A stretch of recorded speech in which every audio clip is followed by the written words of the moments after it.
রাহু কেতু ছাড়া বাকি যে 7টা গ্রহ রয়েছে তার মধ্যে হাইয়েস্ট ডিগ্রি বা সর্বোচ্চ ভোগাংশের গ্রহকে আমরা আত্মকারক গ্রহ বলে থাকি। এই গ্রহের কারকত্ব ন্যাচারালি আমাদের মধ্যে চলে আসে, বেশি পরিশ্রম করতে হয় না।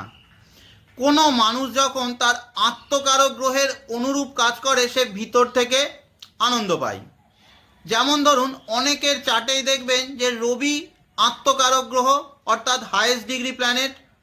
এরা হবে বর্ন লিডারের মতো, যে কোনো কাজে সবার আগে এগিয়ে যাবে, খুব ডিসিপ্লিন এবং কনফিডেন্ট হবে, অনেককে কন্ট্রোল করার ক্ষমতা রাখবে, আবার কারোর আন্ডারে থাকতে বা কাজ করতে পছন্দ করবে না।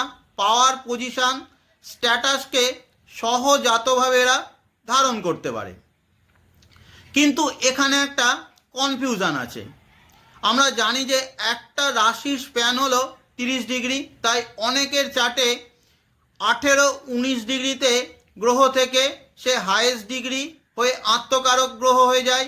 আবার অনেকের চার্টে 28-29 ডিগ্রি গ্রহ হাইয়েস্ট ডিগ্রিতে গিয়ে সে আত্মকারক গ্রহ হয়ে যাচ্ছে। ধরলাম এ ব্যক্তির চার্টে রবি আত্মকারক, সে বসে রয়েছে 19 ডিগ্রিতে। আবার বি ব্যক্তির চার্টেও রবি আত্মকারক, সে বসে রয়েছে 28 ডিগ্রিতে। এখন এই দুজনের আত্মকারকের ফল কি একই রকম হবে? যার রবি 19 ডিগ্রিতে থেকে আত্মকারক, তার আত্মকারকের জার্নি অনেক বাকি। নিঃসন্দেহে তার মধ্যে রবির গুণাগুণ থাকবে।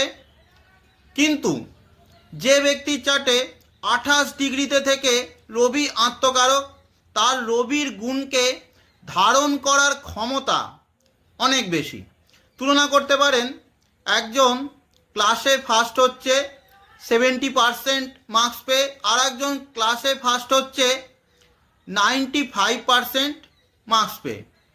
এখন অনেকেই বলবেন যে 28-29 ডিগ্রি গ্রহ মানে সে তো বৃদ্ধ গ্রহ। সে বৃদ্ধ অবশ্যই, কিন্তু বৃদ্ধ মানে সে দুর্বল না, বৃদ্ধ মানে সে ম্যাচিওর, এক্সপেরিয়েন্স।